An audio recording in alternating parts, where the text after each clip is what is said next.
right, welcome back to another fun-filled, exciting episode of 20 Minutes of Winning. Hey, Dave, good to be with you again, man. Good to be with you, Larry. Per your request, I put on the two medals that you and I have There you won go. from the graphic novel. For those of you that don't know, between our first season and our second season, we completed a graphic novel capturing Yeah, please talk about that. capturing some of Larry's stories with a target demographic of younger folks. That was a request or a charge from one of the Why Not Win Institute's key supporters. Hey, you need some sort of product that would reach a younger demographic that maybe doesn't want to sit down and read traditional text. And so we've won multiple awards for that graphic novel, but unfortunately only two of them came with medals, but plenty of other stickers and certificates and things like that. Book awards. And of course, you'll be a lot modest, but let me just throw this in. It was one thing to pull the stories from the book, to illustrate them and write about them, but I think it was the writing style that resonated with this younger demographic that made that novel so effective. And I just want to say to our listeners, what a great job you did in capturing the essence of those stories that a younger demographic can pick up on and grow from. So great job. Well, I appreciate that. It was definitely a passion project, and look forward to hopefully doing another one. We're talking about some material today that we actually captured in the graphic novel. Winning by working hard on yourself. This is drawn from chapter 5 of Why Not Win. That's entitled Don't Be Afraid to Unwrap Your Gifts. But in both books, in Why Not Win and in the graphic novel, you talk about your time as a teacher at Vestavia Hills High School and how you were a very popular teacher, maybe too popular. You made it sound like you wanted to be the kid's friend rather than their teacher at times. But that was it. What a problem that was. Because you were popular, many students would ask you to sign their yearbooks, and you were really embarrassed later on to find out that you had a bunch of grammatical and spelling mistakes in the messages you were writing to students. And you even quoted one student as saying, "I can't believe you wrote that. You're a teacher. How can you have written this on my yearbook with these mistakes?" But that led you to work harder on yourself and make some changes. So I was hoping you might start us off by talking about that whole process of working harder. Well, listen, I'd be happy to do that, as embarrassing as that circumstance was.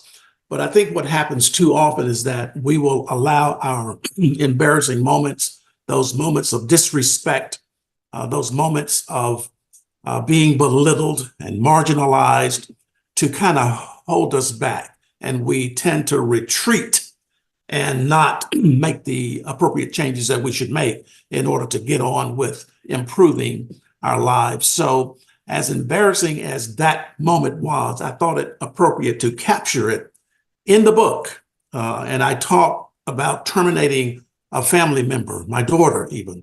I talk about a divorce, because too many people across any genre of interest, educational, if you're working for the government, if you're in business, if it's not good for the business, then you've got to make those moves. And there is life after separating from a family member or sibling or a parent or a child.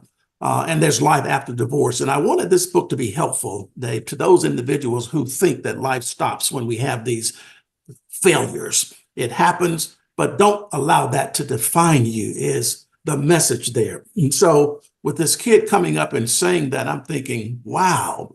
Now, let me tell you kind of what happened, to go back and give a little context. So I turned off to school in that Goodwin situation in the 9th grade. The messages of dismissal, they were so prevalent that I could not concentrate on learning as I should have. Now, that was wrong. I shouldn't have allowed that to happen, but I did.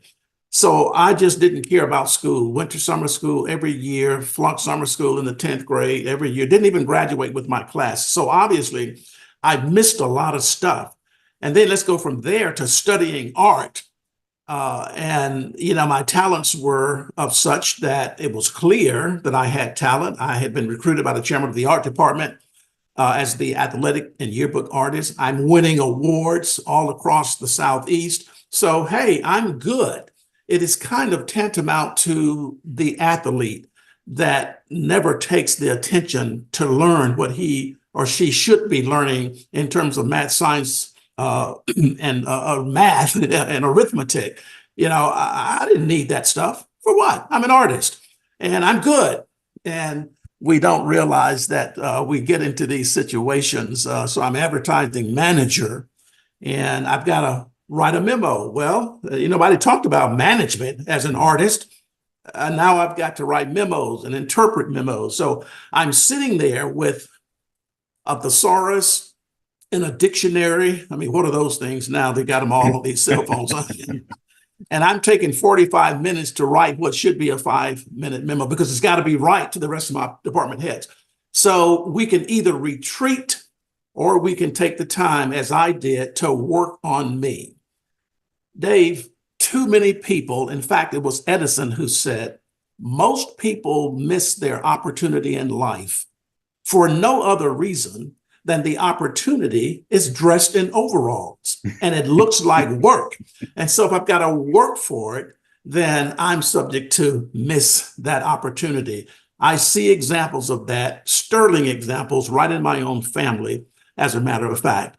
And I would argue that some of the most challenging work that we will ever do, and it never ends, is the work that we will do on ourselves.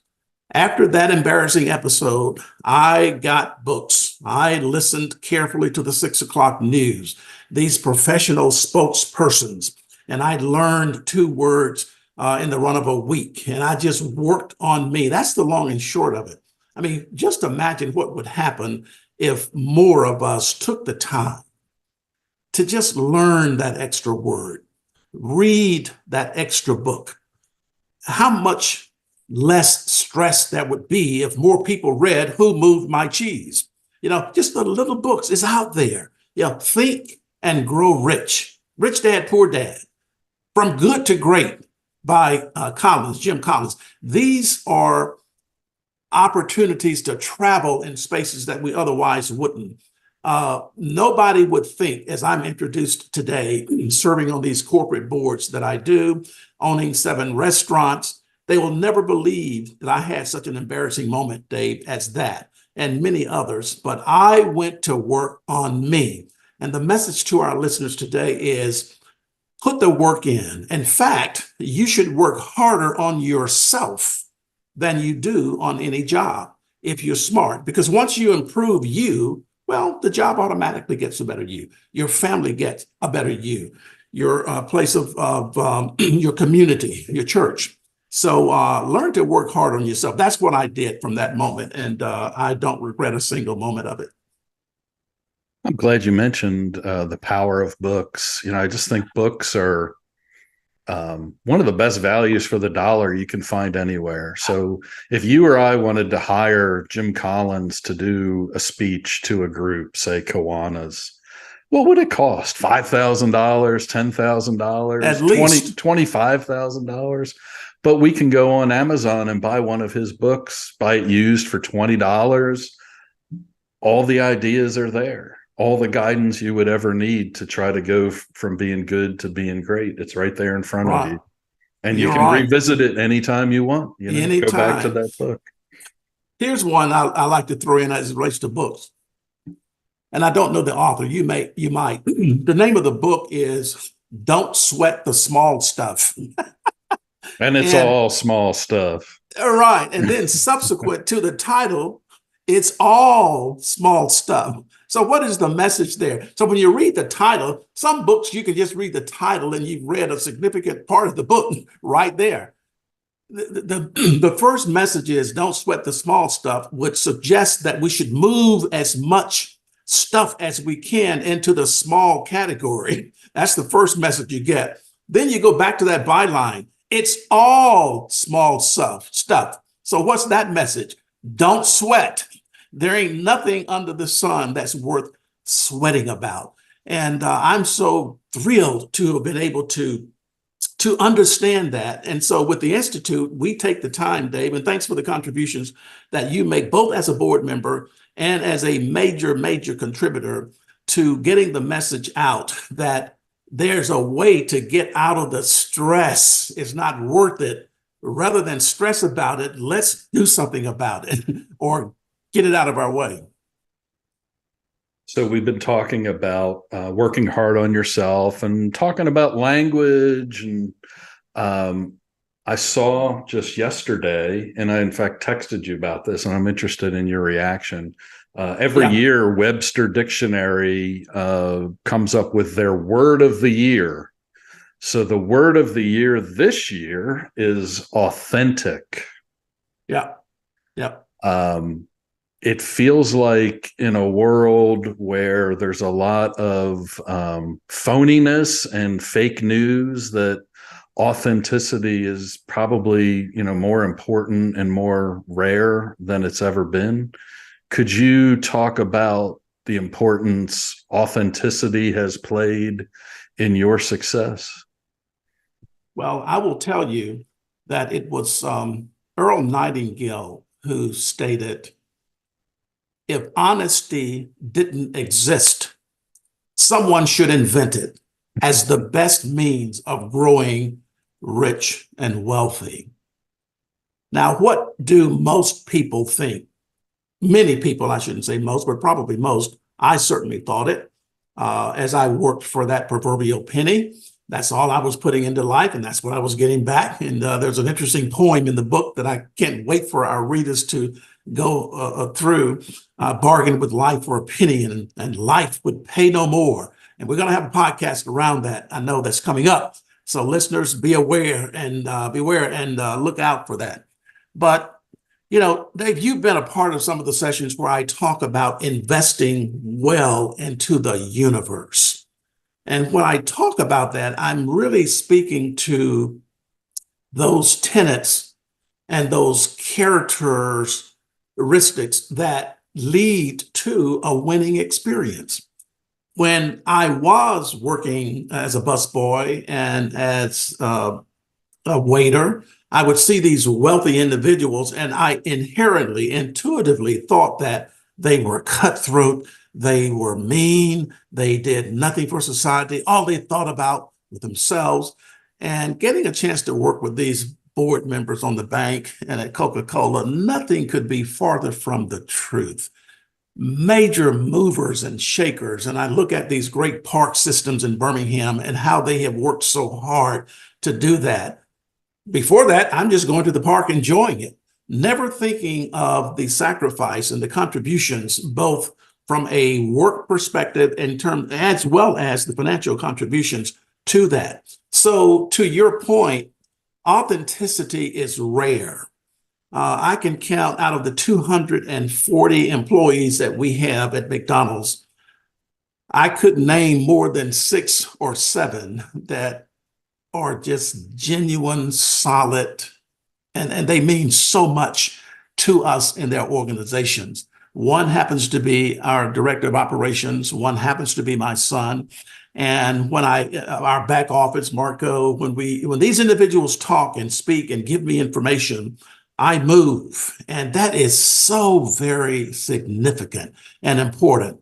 But when we spend too much time, you don't have to spend a lot of energy fact checking what they tell you, right? You can take it at face value and act upon it, as opposed to viewing anything they tell you with suspicion.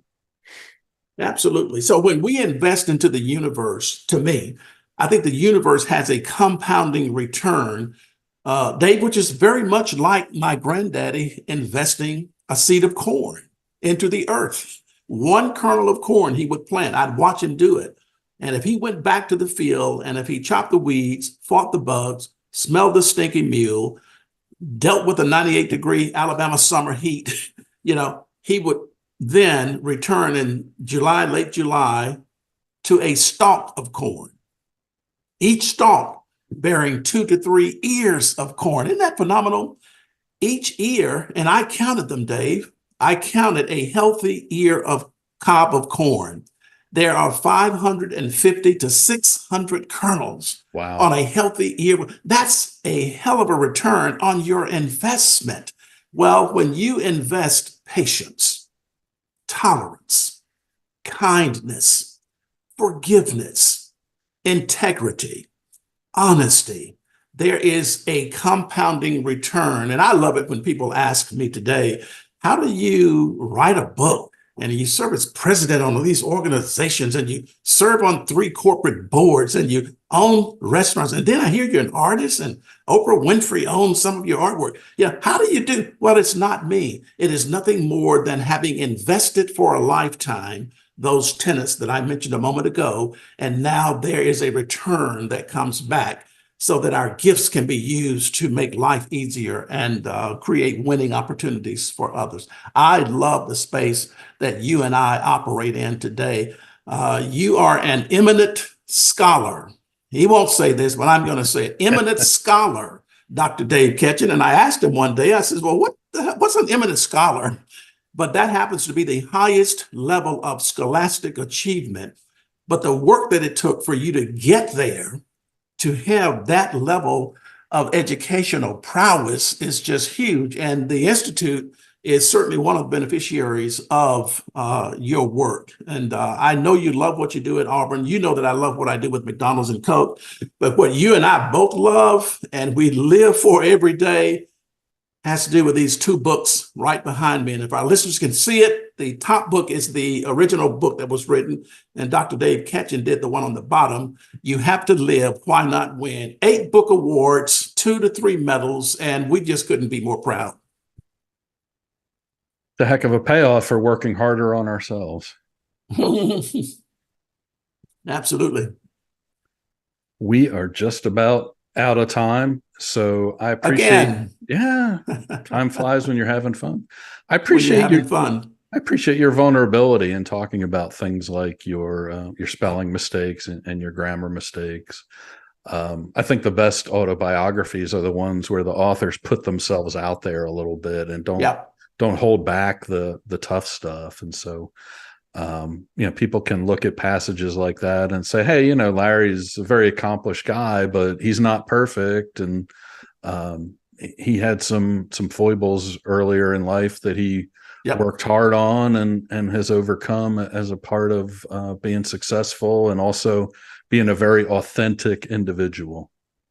Work harder on yourself than you do on any job. I can't believe we're out of time because there's so many points around the topic today, but I'm sure we'll get to them in some of these subsequent 20 minutes of winning. Thank you, Dave. Good to be with you, man. No doubt we will.